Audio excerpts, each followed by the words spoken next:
Hey everyone, so this is in continuation on the Python's request library series, and today we will understand that what are the best practices which we should follow before starting to use the request library in any Python project.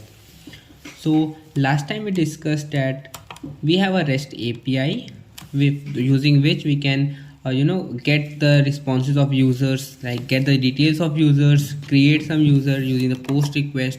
Using the put request we can update that user. Using the delete request we can delete that user. So we had this REST API, and this is a free to use public API, so we will be using it in our programs, but we should definitely follow some best practices. So let's see what are those best practices. Alright, so let's say that we have a project folder called requests proj.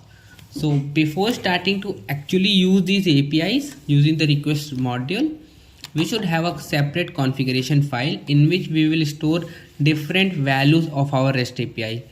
Values can be like base URL, which is like the domain URL, different endpoints. So these values we will be storing in a separate configuration file, and why we will be doing it we will understand once we create that file.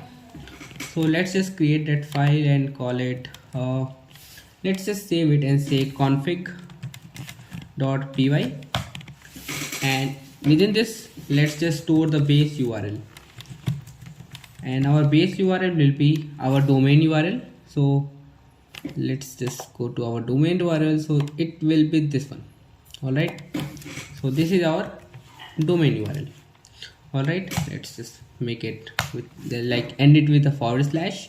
Then we have a base path. All right, once we have stored our base URL or the base domain URL, we will store our base path, which is like public here.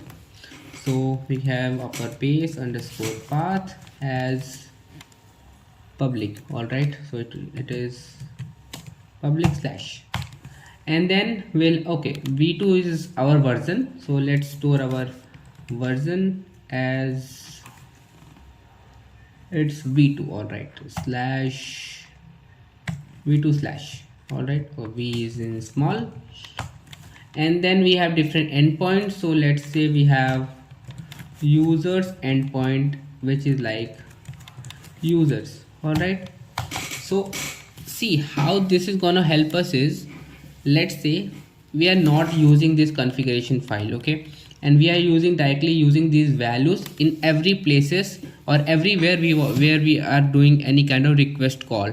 Okay, tomorrow what happens is the API is updated, the API domain name is updated from let's say .co.in to .com. all right, so if you do not have this file and you are directly using your values everywhere, you need to go and change it everywhere, and this can be a very tedious task. But if you have a separate file where your configuration are, you don't need to go anywhere apart from this one place. So it very much increases the efficiency of our programming and our or the scalability of our program. All right, so let's just revert back it to the original value, and this is how it is done. Okay, we have our values done here. Let's say tomorrow we want to add one more endpoint, so we can just directly say posts, and it will be like post /. all right, so it will be very easy to add any endpoint, remove any endpoint, and manage your configuration in a separate file. This will be very helpful when we are actually programming or actually doing it in a project. So few more things which we need to do is, let's just create a helper function. So it can be def of get users, or let's say users. All right, so how it will be done is, it will be like base URL plus base path plus version plus users. All right, now what will happen is, let's say tomorrow if you have any kind of change in your URL, you don't need to change in a lot of places, just a single place you will change it, and definitely your function will know, okay, these values are changed, so again the whatever we will return will change. So let's say return. Okay, right, now this is definitely a good best practice to use. And if we have another file where we are actually using our library, so let's say let's just call it get.py. All right, and if we just import the requests library and say r is equal to requests, and we want to make a request to any endpoint. So how are we going to get our endpoint? So we will say import config.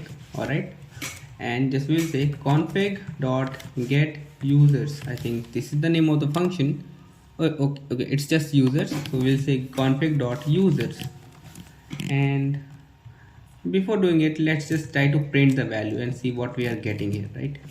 So let's just print it, comment it out, and open containing folder. Let's just open the terminal here and just say python 3 get.py. Okay, so see, you can see we are getting the whole URL to get a user details. Okay, but let's say if there are any, we are using it in a lot of different places, 4 or 5 times, or let's say 100 of times when the project size increases. And if you have any changes in the URL, definitely this is going to help you. All right, so let's just make a call and let's see if are we able to get the response. So we'll say print r.json, and all right, module is not callable. Okay, request.get. Okay, we have to make a get call. All right, so see, we are getting some response. All right, we are getting the responses of users. So definitely we are able to get our response with our best practices. And one more thing which we have to do is, if we have any kind of confidential data to store, all right, so what we will do is we will store our confidential data in this way. So if you remember, we have a confidential data which is the access token, which we have written in the pre-request script. So this is our access token which we'll be using when we are making any kind of post or put or delete call. For get it is not required, but for other it is required, right? So how are we going to directly use it? Are we going to directly use this value in our file?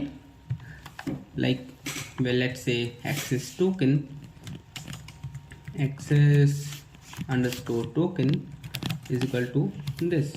All right, so see, we can again use it in this way and just say def get access underscore token, and it will just say this is just a helper function to return the value access underscore token, right?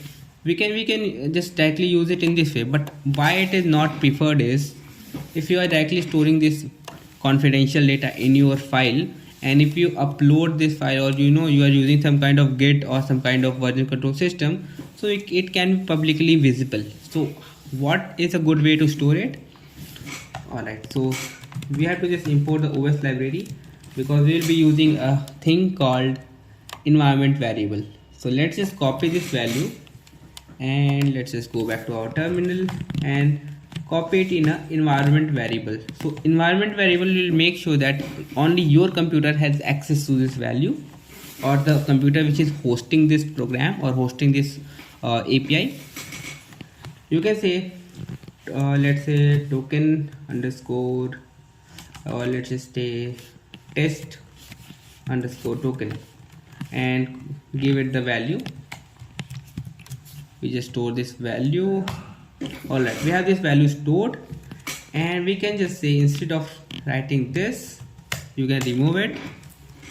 What you can do is return os dot get environment and then the variable name test token. All right, and we will just test it out again. Let's just comment it out and let's see if we are getting our access token. All right, so print config dot access underscore token. All right, let's just run our program. Okay, we are getting none. We need to check it. We have the test token here, test tokens. Okay, we have written test tokens. Let's just try it again. Now see, we are getting our value. We are getting our value without actually having it in our program. So definitely it's a good way to secure your data. So we have our pre-setup done. In the next time we will see how can we make a get call, how can we render a get call, and everything about how to make a get call. All right, so I will see you the next time.